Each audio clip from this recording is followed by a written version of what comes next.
Welcome back to Salon Exit. Today we're talking with Jack Hughes, London-based artist. We're currently in Croydon, in this beautiful studio with amazing background, which is really great. We already started talking about one of the paintings that Jack is currently working on within a bigger series that's going to be exhibited soon, I guess. 15th of May. 15th of May. Should be the opening.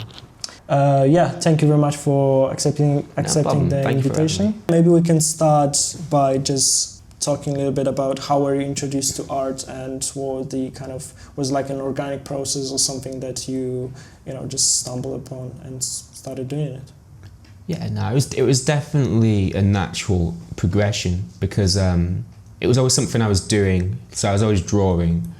Back of sketchbooks or like textbooks in school. It was always like a drawing on every page. I was always drawing and just if I could spend time in the art room I'd do that. And then eventually I moved to college and steered away from art and started doing like a more computer-based animation and a lot of patience involved in them sort of things, and it was just wasn't up my street at all. And then I was doing an AFs level on the side of like art, and my tutor was just like, well, why aren't you painting? So that was just what happened.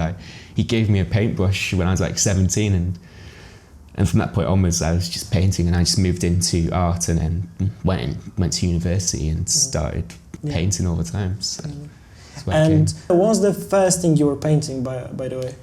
You were kind of inspired by. So the first thing was, well, my tutor was very much trying to like steer me in the direction of Rembrandt, Caravaggio, like Dutch, Italian painters. So I was doing a lot of figurative work. It was all very like, you source your own photographs, so you go into the room and photograph your peers, and then we have to like print them out, light it up nice and bright, and do like those sort of light tones, dark tones, just learn all the basics. And that was what I was doing until maybe my first or second year of uni. I started steering into like a more like expressionate interior. There was a lot of interiors involved in my work then.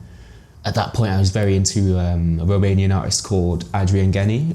He was doing a lot of works where it was like foreground, background, kind of pushing against each other, very expressionate, and like paint marks and drips, and it would all kind of come together and back, like some of the figures were like very like far in the background, and then like a door would be like in the front. It was all a bit weird to look at, and that's where it kind of went. And then I think third year was when I really started to develop this sort of bright underpainting, this like pink colour that I use a lot in my paintings. It's very much like a starting point, is like a bright sort of like red tone. And I think these bright colours are what made it challenging for me at first. It's almost a difficult colour to look at when it's just there in front of you and you have to try and make an image out of it. It's a very bright colour and you've kind of got to level out the painting for it to look how you want it to, but it starts off as this just bright pink brush marks in front of you, and you're just...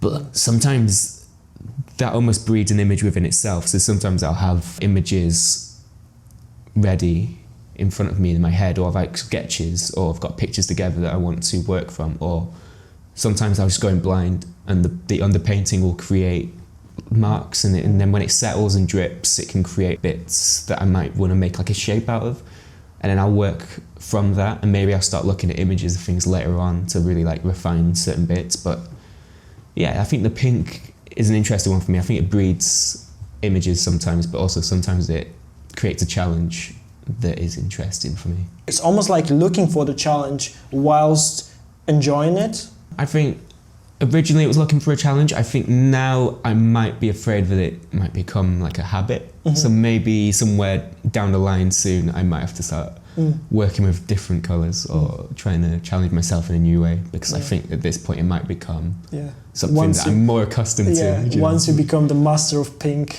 I can move on to, I don't know.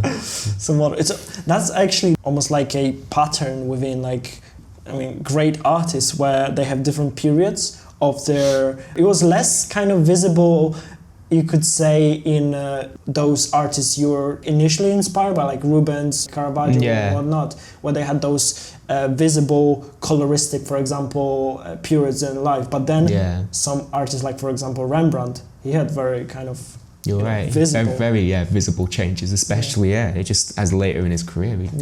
Maybe not colour-wise, but like just the way he'd apply paint changed a lot. The rendition and everything comes with approach to painting.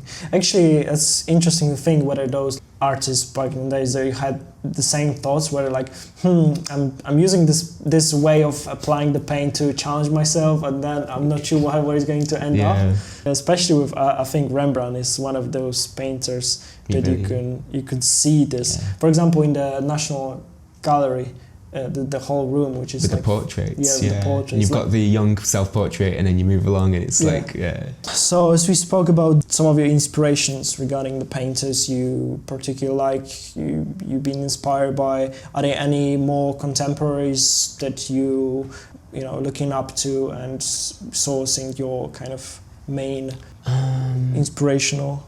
When I was in college, the first contemporary artist that really got me into like a more 21st century painter is Andrew Salgado, who's a large figurative painter who works with that idea of abstract versus figurative, the background and the foreground kind of overlapping each other, moving back and forth. It's that bringing stuff forward and then pushing stuff back using colour and texture. And of course, like Peter Doig, Daniel Richter are two big inspirations with their use of colour, their use of like mystical landscape, like a sort of dreamscape. Francis Bacon, huge inspiration. But I think there's a kind of a trend with people who work in that style where they use colour and the materiality of paint to play with the perspective of what we're seeing. Kind of merging the grounds of your painting. For example, like on this painting of the Sisyphus, carrying, as we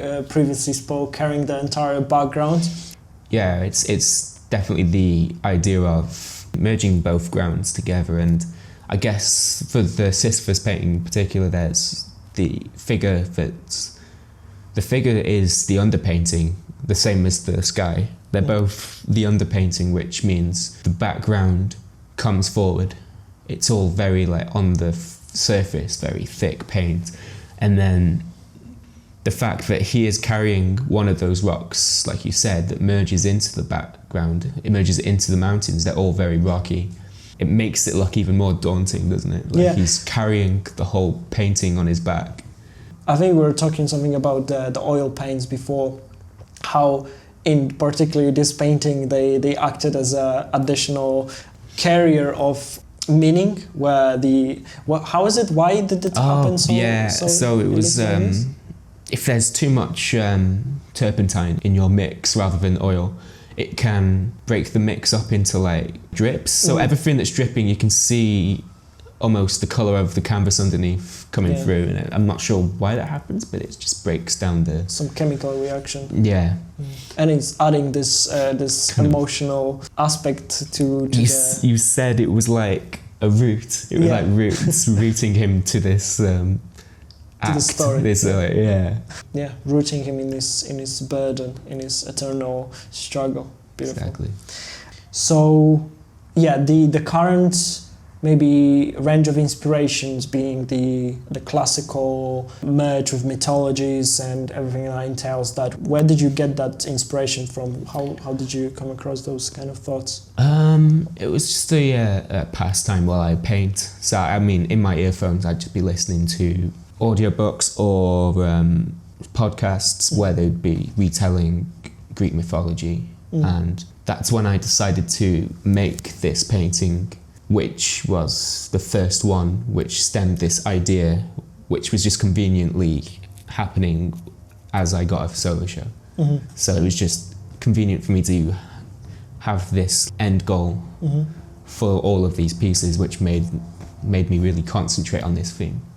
And were you like listening to podcasts or like histories? Yeah, I think it was mostly podcasts at first. That's what it was. I used to listen to audiobooks, but then at some point it's easy to follow an hour-long story. Yeah, and it's also really nice to have someone else's take on a story itself. Without a doubt, because they're, you know, they're living today. Yeah. they're not retelling it from like someone who was like in the 1800s who's like translated it. It's like 21st century. It's so much more refreshing to hear. There's a lot of like societal truths, so like lessons in mythology. So it's really cool to just explore it further, because it's something that we don't really do nowadays as a society, like create mythologies. That's something actually I thought about this. It's kind of died out, but we still love it so much. They almost set the groundwork for fairy tales or like a hero's story. Yeah.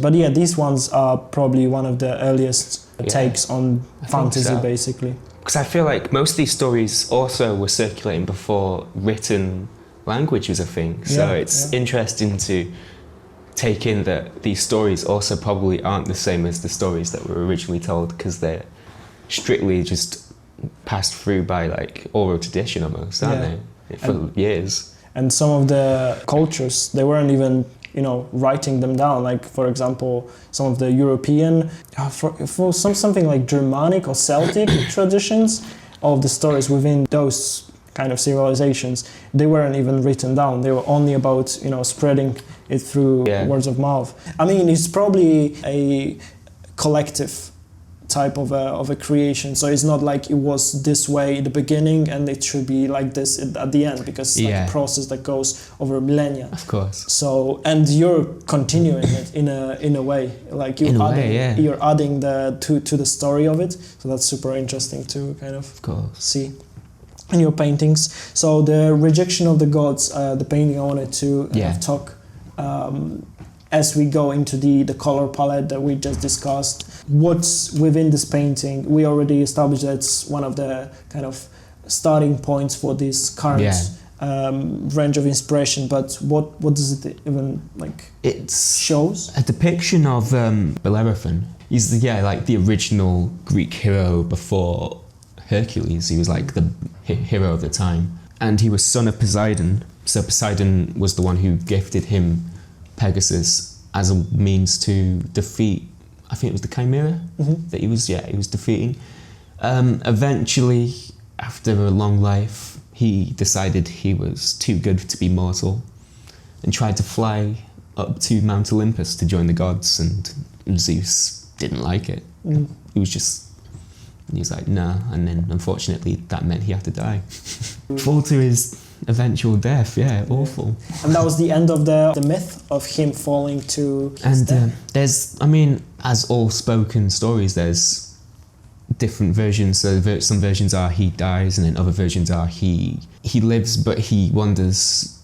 He wanders the land looking for Pegasus again. But some also say that Pegasus returned to the gods because it was a gift from the gods. So maybe he's looking for him. He's looking for a horse that he's never going to find. Maybe another question, which I took from one of your previous interviews when you're asked. I mean, I didn't write down the question, but I have the answer, which I think is more important in this question of mine. When you said, "My aim is to generate an emotional response from the audience, whether intended or not. If people stop and look a little closer, the job is done. It doesn't matter what I think my work is doing, because the viewer will always have their own perspective on what's in front of them." And although it's really kind of like a truth within art that, you know, this is why people mostly are into art, into collecting art, and some people might like this particular painting, but some people might hate it. So although it's a very true statement, I was thinking, do you think that it's possible that with enough practice it is possible to start predicting the outcome, the emotional outcome your paintings will have on your audience? It depends who you are as a painter, I guess. I think also there's people who do other types of art, and I guess some people are more meticulous with the way they approach it, so they would spend way more time planning out a composition and planning out how they're going to present that composition. And I think you can have a better chance at doing that, which obviously is not always going to be guaranteed. There's always going to be someone who's going to have a separate opinion. But I think it depends with how expressionate you are as well. So if you're careful with the way you apply paint, then I think you can do more to make sure of that. But I think the unpredictable nature of how I might apply paint, or how some people who are more expressionate with the way they apply paint, I think it's difficult to predict even what the painting's going to look like. After the paint's settled and it's dripped and it's kind of seeped into the painting, it can always change. So it's almost difficult to even predict how your painting's going to look after you've finished it. So it's up to the technique and not only what you want to achieve with particular painting. Yeah, so I think a more narrative-driven painting, you could definitely predict, or at least try and manipulate your audience a bit more into feeling a certain way. I think it'd be more strictly towards like a narrative painting, or maybe like an abstract painting, so like a Rothko maybe. I think Rothko's pretty, I mean, I think he knows what he's trying to do. A lot of painters also nowadays like to keep changing the way they approach painting and trying to challenge themselves. So I think instead of trying to master a certain way, I think people tend to move to new junctures a lot and different directions of putting paint on canvas. So I think that's where it might be a struggle to master that way of thinking, because I think a lot of people don't try to predict how their audience will react. The other question is whether even you need to do it. You don't really. But I was something your painting brought into my mind, the fact that I was showing it to my other friend. He was like, I was showing him the Saturn devouring his child. And my friend was like, oh, that's amazing. It's very kind of strong emotionally. And I was like, do you know what's based on? And it was like, no. And I showed him the Rubens one, and he said, he preferred this one because this one is way more kind of a strength to it. So that's a big compliment. But this is exactly what, it's all interpretation. That's what you're saying, Because some people would say Rubens, like, it's one of the masters. Why are you even trying to do a painting after Rubens? Like, how dare you? I get it. It's almost like in travestation of some sort. Yeah, it's really great. Do you like to kind of take into consideration your critiques or just opinion interpretations of your art within your art process and how you approach certain paintings? Is it something that you ever done, maybe? I do appreciate feedback and opinions. I think that is what the end goal is to show it to someone and have them respond to it. I think that's important. But I'm not sure if I take them on fully. I think what I do is maybe subconsciously something someone said might affect how I work. But also I think too many opinions can be also a bit too much, because it's, you can't please everyone, and then it gets really muddy hearing 5 different opinions on like how you paint. I'd say working on social media a lot, like I said before, is probably the biggest culprit for influencing how I work. And I think having certain works be more successful in how the response they get, or like more people are just interested in seeing this type of painting, and it might steer me in a direction where I get influenced by that, which can be negative. I think it can put me in a habit almost, rather than in like exploring. I'm kind of just stuck in a habit sometimes. Unconscious kind of habit of following certain trends. It's a good thing where you can kind of steer your art, but also a good thing to remember that you shouldn't do it too much, because it may steer you somewhere where it's not, it didn't come out from your passion, where everything should be kind of, sprout from, truly. Okay, so I wanted to ask you, what role does memory play in maybe in art in general, in your opinion, or your own art? You can approach however you want. Okay. I mean, memory is a really big aspect of art, really, isn't it? Because it's, especially classical painting, that's like, it's almost like a camera, isn't it, back in the day? They are they're telling stories, they're capturing moments in time, and that's something for us to look back on. It's almost like history for us. But now, I think, for the past maybe like 200 years, I think trends are what set things in time as well. So artistic trends, styles, maybe certain elements of these things will be something you can look back on and be able to spot a certain era. But for me, I think in my practice, almost all my landscapes are kind of rooted in a memory of a more rural landscape from my childhood, and also maybe the idea of trying to recreate a feeling of like remembering a dream is also a part of what I try to do.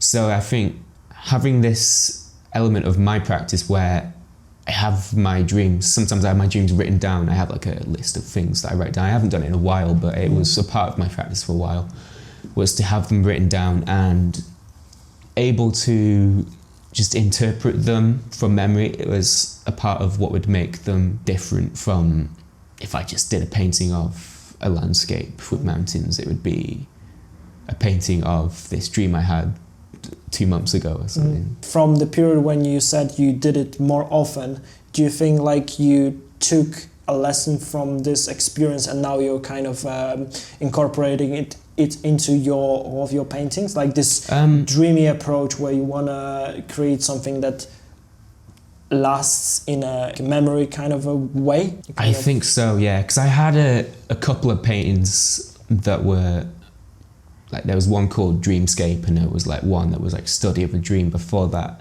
and I think they were the first 2 paintings that I had done where there was no photographs, there was no drawings. I just put them up on the wall and started painting them. And I think they were possibly my first 2 paintings that I saw as a real like success. And I think I did take elements of that forward. Maybe not the working blind all the time, it's not always happening, but I think elements of that aesthetic.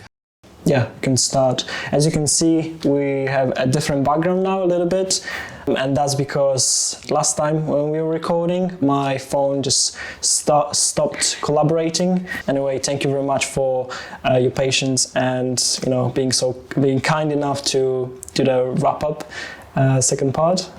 No problem. No problem. It's almost like a round 2. Yeah. So to the interview. Yeah, there's always like a little bit of a blessing in disguise where when I was going through our conversation, I spot like a lot of different things. I mean, not a lot, but some new ideas, kind of gained a new perspective on what we talked about. So that's also something very, very nice to kind of experience. Of course. Before we kind of continue going into the main painting, I wanted to ask you about what does moving forward, progressing in your art means to you? I think just always feeling challenged by new approaches, new ideas, and being able to see something new. Every time I do a new piece, I want to be able to learn something from it, whether it's good or bad. It's important to constantly be learning from the work you're doing. So it's important to know that like nothing's going to be perfect, and that's not really the aim, or at least maybe it is, but it's not really an attainable aim. So what's important is to learn from the mistakes and realize when something has worked, and maybe be able to incorporate all of these new ideas you've gained along the way to push the next body of work. Do you think like you're gaining those little insights every day, every painting, every maybe chapter, a exhibition you'll currently be working and doing?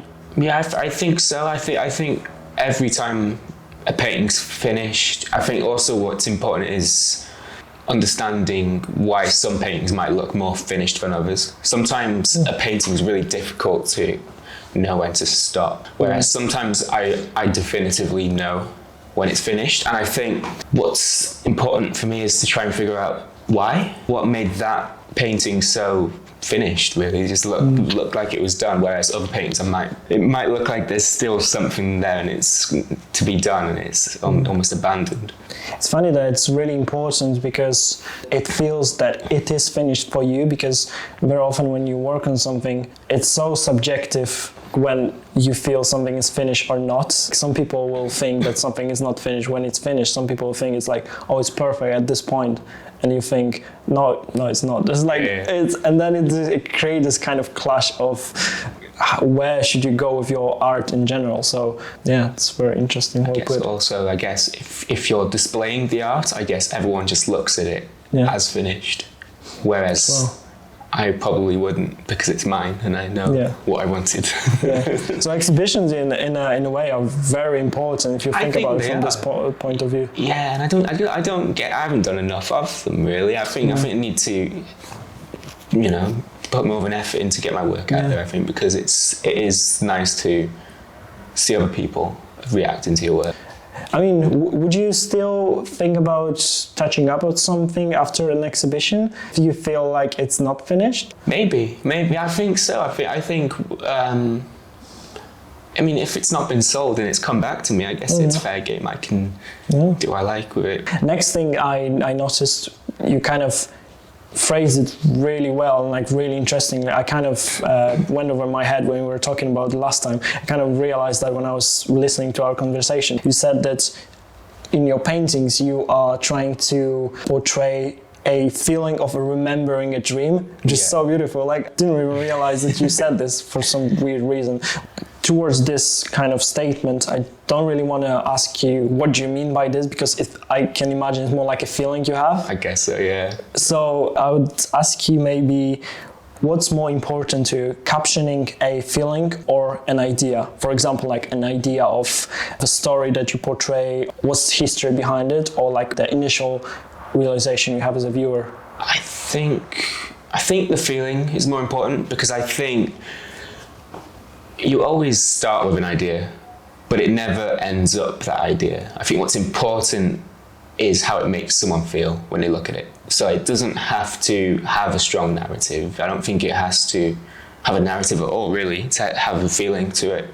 So I think what's important is, being able to capture someone's attention and be able to affect them with your work, I think. But on the subject of that feeling of a dream, I think for me, what my work's trying to do is because when I have dreams, or if I remember them, they're very set in stone in like these areas that I've seen. So there'll be like landscapes or places and buildings I've been inside, and they'll be there, but the people are more like characters, whereas like I'm not really sure who they are, or I know in my head that it's that person. It might be like a family member or something, but I don't remember seeing them looking like my family member. I just know they are, because that's what my brain's associated them with. So I think what's important is, to be able to set around these like solid landscapes and like the background be this solid realized form, and then have the characters almost be difficult to see, because I think that's how I remember my dreams. Wow, that's so cool. It's kind of probably the feeling you have. It's similar during the dream and during the like. You just carry the feeling from the dream to the medium itself, and then you're trying to kind of use that medium of a feeling on a canvas. Exactly. Yeah, that's so cool. So maybe now we can jump to the study of Saturn based on Rubens' painting. Maybe in regards to this painting, first thing that kind of comes to my mind, the palette, the coloristic palette of it. And so, like a simple question, was there any forethought to the colors behind this painting? The blue was just a mechanism to kind of push forward that red of the blood. So I think it was trying to create an emotional response with the coldness of the blue and the way it brings out the vibrancy of the blood in the painting, just to push forward how horrific, I guess, the scene is. It almost as if reverted the feel that it's usually associated with the colors, like the red being the color of blood, of violence, of gruesomeness, and the blue being this like more nostalgic, calm down feeling. But in your painting, it's as if blue was red and red was blue. It's basically as if there was way more red, is what I'm trying to say. I really like it. How do you decide on composition of your final painting when you're being inspired by something else?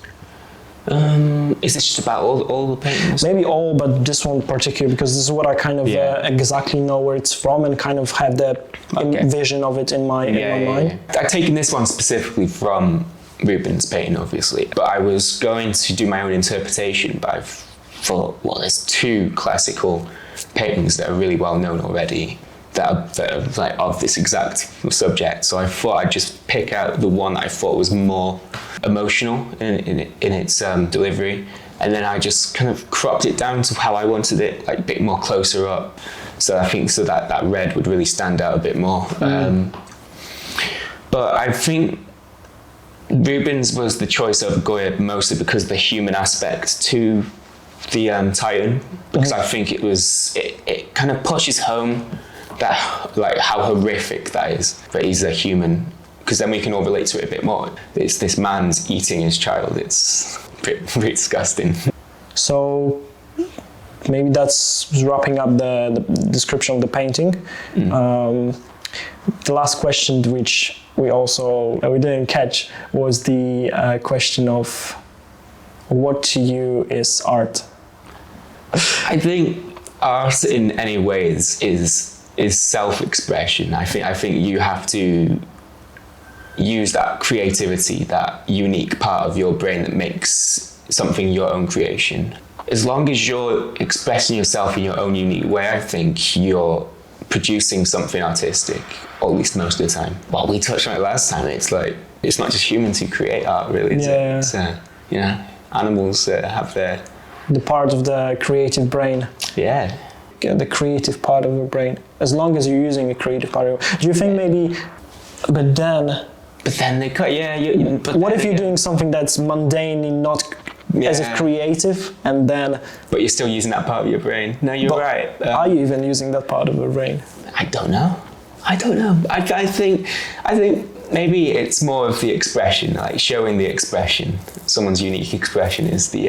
That can be particularly pushed towards the creativity. Yeah. It's really hard to say. Some people think art needs to have like a strong social message, don't they? But so many people have different boundaries, don't they, for what art needs to be. Boundaries as well, very important. Yeah. I don't know. I think as long as you're expressing yourself creatively, I think anything can be art. Cool. Thank you very much. I really enjoyed the follow-up conversation, and thank you again for accepting the invitation. Also, just something that's currently working on, something that you would like to share with whomever you'll be watching. Oh yeah, no, of course. So my solo show opens on the 10th of May. It's titled Egos Will Lead Them to This Future. It's all based around the folly of man and punishments of men in Greek mythology. And so yeah, I do encourage everyone to come. It's going to be on the 15th, the private viewing. It's going to be at 4 p.m. till 8 p.m. at a wine bar called Tap and Bottle in London Bridge. Amazing. So, yeah. It's actually, definitely a visit, and so see you there. Thanks. Thank you.